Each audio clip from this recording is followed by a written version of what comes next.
커피가 발암물질이라고 얘기하는 부분도 발암물질이 포함되어 있다. 소화가 잘 안 되거나 또는 위장장애를 갖고 있는 분들은 커피를 많이 마시게 되면 결국 우리 집에서 파는 커피는 발암물질이 포함되어 있습니다.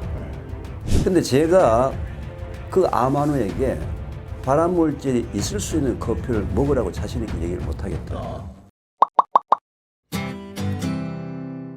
안녕하십니까. 셀코TV 구독자 그리고 시청자 여러분. 여러분의 인생을 더욱 건강하고 풍요롭게 만들어드릴 셀코TV 탐나는 일상입니다. 오늘은 우리 몸의 면역력을 살리고 지키는 방법에 대해서 중점적으로 알아보려고 합니다. 대한민국 대표 먹거리 전문가 충남대학교 화학과 명예교수 이계호 교수님을 모셨습니다. 어서 오십시오. 네, 안녕하세요. 반갑습니다.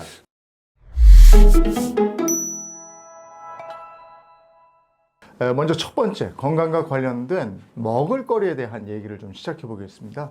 여러분 아침 시작하면서 가장 먼저 뭘 한 잔 하십니까? 물 한 잔 시원하게?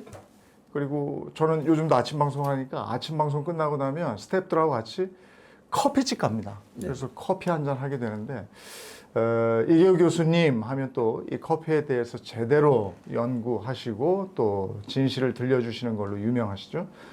커피는 우리나라 사람들에게 잘 맞는 음료인가? 어떻게 생각하십니까? 잘 맞는 음료인가는 제가 잘 모르겠는데요. 예. 무척 많이 먹고 있다. 네. 무척. 예전에는 밥 먹고 난 다음에 뭐 식혜를 먹든지 네. 입가심을 한다고 뭐 냉수를 마시든지 이렇게 했는데요. 요즘은 밥 먹고 난 다음에 커피를 안 마시면은 좀 이상한 것 같은 네. 심리적으로 이미 상당히 많이 넘어간 것 같더라고요. 그래서 커피는 현재 우리나라에서는 무시할 수 없는 그런 음료가 되었고요. 네. 그래서 과거에는 커피를 자꾸 기호식품이라고 얘기를 했거든요. 네. 이제 커피는 기호식품이 아니고 식품입니다. 식품이기 때문에 이제는 식품 기준으로 우리가 다른 식품과 같이 좀 이 커피를 바라봐야 될 시점이 됐거든요.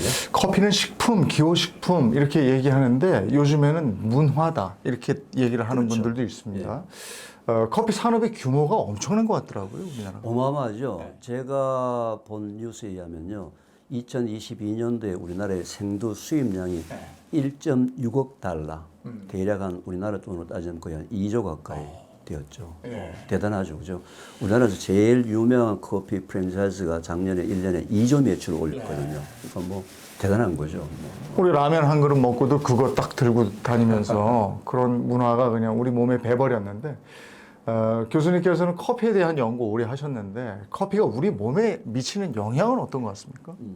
저는 이제 전공이 화학 중에서도 분석 화학의 전공입니다. 네. 그래서 제가 이제 미국에서 학위를 마치고 충남대학교에 부임했을 때는 주로 반도체, 첨단 신소재 뭐 이런 것들을 이제 그 분석했는데 어느덧 우리 식약처나 농림부나 이런 데서 먹거리를 좀 분석을 의뢰해달라 해서 지난 20년 동안에 현재 한국 사람들이 먹고 있는 모든 종류의 먹거리, 대형마트에서 유통되는 1차 농축수산물과 2차 가공식품에 대해서 거의 매년 저희들이 모니터링 분석을 하고 있거든요. 그래서 아마 제가 국내에서는 그래도 우리나라 먹거리의 과거와 현 주소를 가장 정확하게 알고 있지 않을까라는 취지인데요.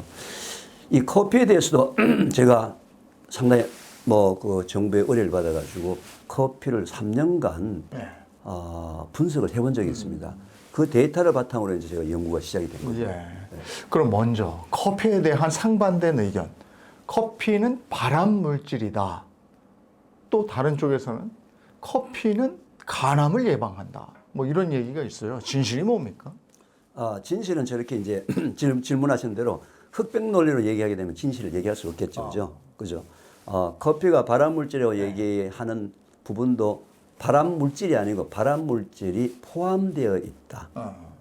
근데 그 양의 문제겠죠. 우리가 먹는 모든 종류의 음식에는 발암물질이 포함되어 있을 수도 있어요. 예를 들면은 고기 좋아하십니까? 예, 고기를 태워서 먹게 되면 고기가 검게 타잖아요. 검게 탄 부분을 아주 작은 조각이라도 끊어서 저희 실험실에 와서 분석을 해보면은 그 검게 탄 부분이 벤조피렌이라는 1군 발암물질이에요. 그때 이제 고기가 발암물질이다라고 얘기하면 또 너무 과대하게 얘기를 한 거죠. 그죠? 검은색의 고기, 태워서 먹은 고기에는 발암물질이다 라는 표현이기 때문에 커피도 커피가 발암물질 아니고요. 네. 커피 속에 소위 가공하는 과정 속에서 새로 생성되는 발암물질이 포함되어 있을 수도 있다. 뭐 저는 커피가 암을 예방한다는 의견에 대해서는 전적으로 동의를 하지는 않습니다. 왜? 암 예방하는 방법이 뭐 수십만 가지, 수천만 가지가 있을 텐데 커피를 먹는다고 해서 암이 예방된다고까지 좀 극단적으로 얘기하기까지는 그렇고요.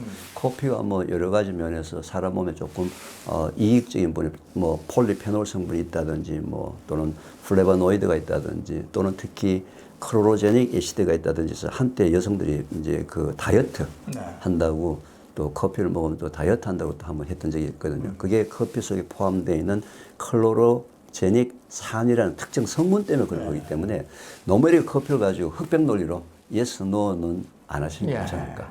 그럼 커피는 위에 안 좋다.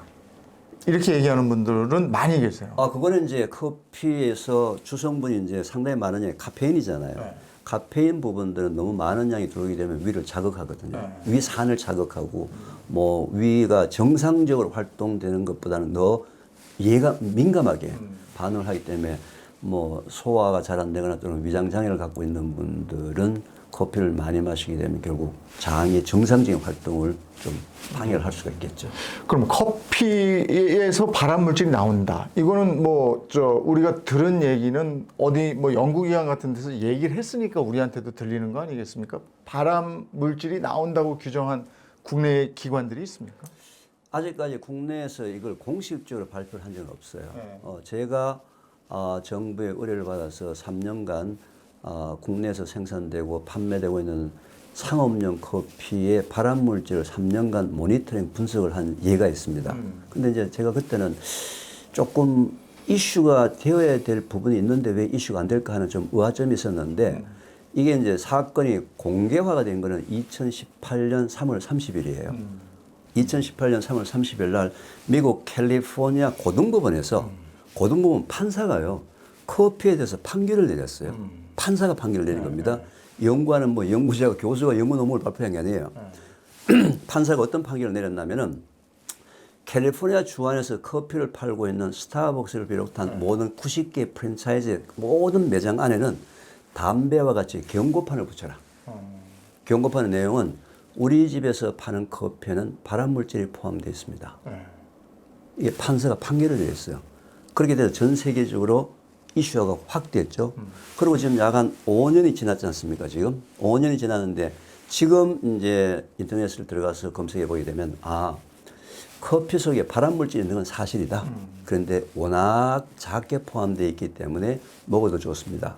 라고 지금 현재 여론이 형성이 되어 있어요. 문제는 이 발암물질이 아크릴 아마이드라는 발암물질인데 이 발암물질은 원래 커피에는 없던 거예요. 없던 건데 커피를 볶을 때 로스팅을 할 때 어떻게 로스팅을 하느냐에 따라서 발암물질이 어마어마하게 많이 나올 수도 있고 발암물질이 거의 안 나오기도 할 수 있는데 지금까지는 커피 로스팅 할 때 오로지 맛과 향만 극대화를 시키는 쪽으로 로스팅을 했어요. 그러니까 이제 이게 판사가 판결을 내니까 이제 이슈가 됐죠, 그죠? 근데 지금 아까 말씀드렸지만 현재는 뭐 먹어도 좋다라고 이제 판결이 나 있는데 저는 이제 이 커피를 먹는 사람의 입장 또는 제가 이제 태초 먹거리라는 프로그램을 통해서 주로 암 환우분들에게 발병 원인에 대한 것들을 찾아드리는 일을 제가 지금 13년째 하고 있는데 암 환우분들이 오시게 되면요. 거의 묻는 세 가지 질문이 제일 많아요. 공통적으로. 첫째, 커피 하루에 딱 한 잔만 해도 좋으냐. 너무 먹고 싶은데 해롭다고 얘기하니까. 둘째, 빵 먹어도 됩니까? 셋째, 자기가 돈이 없는데 저거 사 먹으면 암에 좋다고 얘기하는데 굉장히 비싼 건데 실제로 효과가 있습니까? 내가 사 먹을까 말까요? 빚을 내서라도.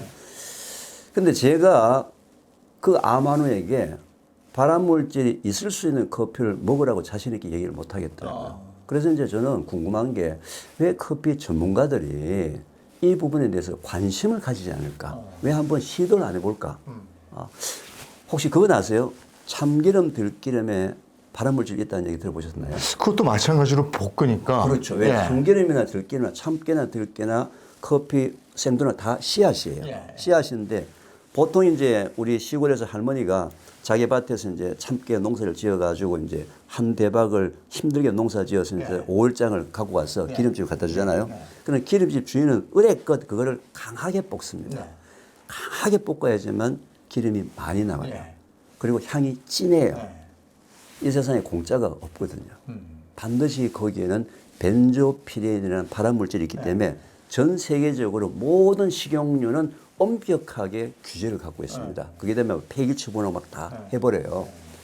근데 이제 커피는 아직까지 크게 강제적 규제 그 법이 없어요. 강제라는 규제 법이 없는데 문제는 그렇게 되다 보니까 이 커피는 다들 기호식품이라 그래가지고 이 부분에 대해서 너무 가볍게 생각하는 거예요. 근데 저는 아까 시작할 때도 말씀드렸지만 커피를 너무 많이 먹고요. 특히 20대, 30대 우리나라 여성들이 너무 많이 먹는다는 거예요. 저는 개인적으로 우리나라의 20대, 30대 여성은 진짜 중요하고 중요한 사람들이에요. 왜요? 다음 세대를 책임지고 갈 우리 다음 세대를 잉태하고 출산할 사람들이잖아요. 그죠? 그래서 조금이라도 좀 건강한 커피, 발암물질이 없는 커피를 만드는 부분들은 저는 이번 시간을 통해서 한번 좀 전문가들한테 제가 좀 도전을 좀 하라고 내가 드리겠어요. 왜? 해결 방법이 있거든요. 해결 방법이 있기 때문에 뭐 제가 이 부분 가지고 많은 전문가들한테 얘기를 했는데 전문가들이 관심이 없어요. 교수님 왜 그 커피를 자꾸 부정적으로 얘기하시냐고. 기호식품이라서 담배 발암물질이 그렇게 많은데도 다 피우고 있는데 커피 가지고 뭐 그렇게 얘기할 필요가 없냐 해서 제가 몇 천만 원을 주고 로스팅을 직접 샀어요.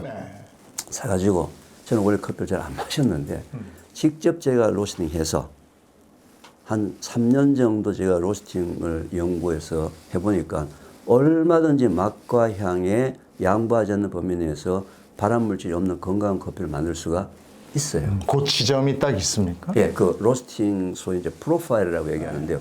온도와 시간에 조절을 해서 발암물질이 제로는 안 되지만 가장 작게 만들 수 있는 방법은 있더라고요. 있는데 이게 이제 이 발암물질, 아크릴아마이드라는 발암물질이 커피에만 나오는 것이 아니고 시리얼, 과자, 빵, 특히 튀긴 감자.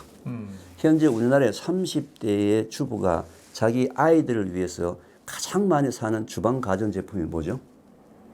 그 전자레인지하고 에어프라이어. 왜? 네. 기름에 튀기지 않고 해준다니까 얼마나 그 건강하다고 생각합니까? 그래서 안 가진 사람이 없는데 에어프라이기를 사면 제일 먼저 마트에 가서 냉동 감자 이렇게 썰어놓은 거를 사옵니다. 그래가지고 이제 해서 케찹 뿌려가지고 멋지게 엄마가 이제 폼 내잖아요. 거기에 발암물질이 어마어마하게 들어있습니다. 아, 그래요? 그래서 우리나라 식약처를 비롯해서 전 세계 식약처가 과자, 빵, 시리얼, 감자튀김에 대해서는 매년 모니터링을 하고 있습니다. 매년 전 세계적으로 다. 근데 주로 커피를 많이 먹는 사람이 시리얼도 먹고요. 과자도 많이 먹고 맞아요. 스낵도 많이 먹고 감자튀김도 많이 먹기 때문에 2020년도에 우리나라 식약처에서 바로 이 커피에 있는 발암물질 아크릴아마이드라는 부분에 대해서 법을 하나 발표를 합니다. 권장치를 발표해 가지고요. 커피는 0.3, 0.8 ppm, 감자튀김은 1.0 ppm이 넘는 발암물질이 나오게 되면 이제 식약처에서 직접 그 생산 공정에 가서 생산 공정을 감독해서 발암물질 기준치 이하로 나오도록 해야 되겠다라는 것을 2020년 10월 달에 우리나라에서 법으로 이미 발표를 했어요. 했는데 이 규제가 이제 0.3, 0.8, 1.0이라고 그랬잖아요. 그럼 이 규정을 어디서 갖고 왔냐면 EU, 유럽의 기준을 갖고 왔는데 유럽은 커피의 기준이 0.4입니다. 곱하기 2를 한 거죠. 그래서 저는 뭐 그건 저는 개인적으로 잘했다고 생각해요. 왜냐하면 업자들한테 좀 스스로 할 수 있는 단계적으로 처음부터 0.4를 갖고 들어오게 되면 혹시 걸리는 데가 너무 많을지 모르니까 좀 충격이 될 수 있으니까 0.8을 갖고 들어와서 0.8의 기준을 맞춰서 서서히 유럽 기준을 0.4로 내려가도록 그렇게 가이드를 하고 법으로 지금 식약처 법으로 지금 발표가 돼 있어요. 근데 2020년도가 아시다시피 이제 코로나 시대다 보니까 이걸 강제적으로 규제를 하지 못하고 업계에다가 자율적으로 맡겼는데 이게 지금 잘 안 돌아가고 있어요. 그래서 저는 제가 갖고 있는 노하우라든지 이런 부분들에 대해서는 얼마든지 저는 오픈할 의사가 있어요.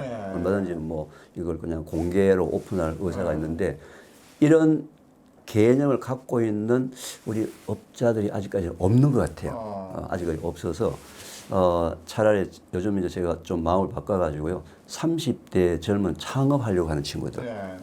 또는 뭐 이제 스타트업으로 쓰면 그 의지를 가지고 한번 해보려고 하는 친구들이 네. 있다면 제가 그 친구들하고 먼저 소비자 운동을 벌이는 것이 좋지 않을까. 소비자 운동을 벌이는 것이 좋지 않을까 해서 지금 요즘은 그렇게 좀 생각을 하고 있습니다. 제가 오늘 또 커피 그 얘기를 해가지고요. 내일 아침에 또 일어나가지고 맛있게 이제 모닝커피 한 잔 하신다고 하면서 이걸 들고 또 덜덜덜 떠시면 안 됩니다. 그럼 모닝커피 대신에 추천해 주실 만한 건 뭐 있어요? 모닝커피 대신에는 네. 그냥 한 잔 정도는 모닝커피를 드셔도 좋습니다. 먹어도 전혀 되는데. 뭐 걱정하실 필요가 없습니다. 네. 일부러 대체 없이 찾으려고 그렇게 스트레스 받지 마십시오. 주무십시오 그냥. 그 저희가 이제 커피를 즐길 때 네. 그 커피숍에 가면 두 가지 중에 선택하세요 그런 집이 많아요 요즘에는. 네. 그러니까 다크하고 고소한 맛을 찾으십니까? 신맛을 찾으십니까? 네. 그래서 로스팅 해놓은 원두를 보면 다크하고 고소한 맛은 좀 진해요 색깔이. 네. 이건 아마 좀 더 많이 태웠겠죠? 네.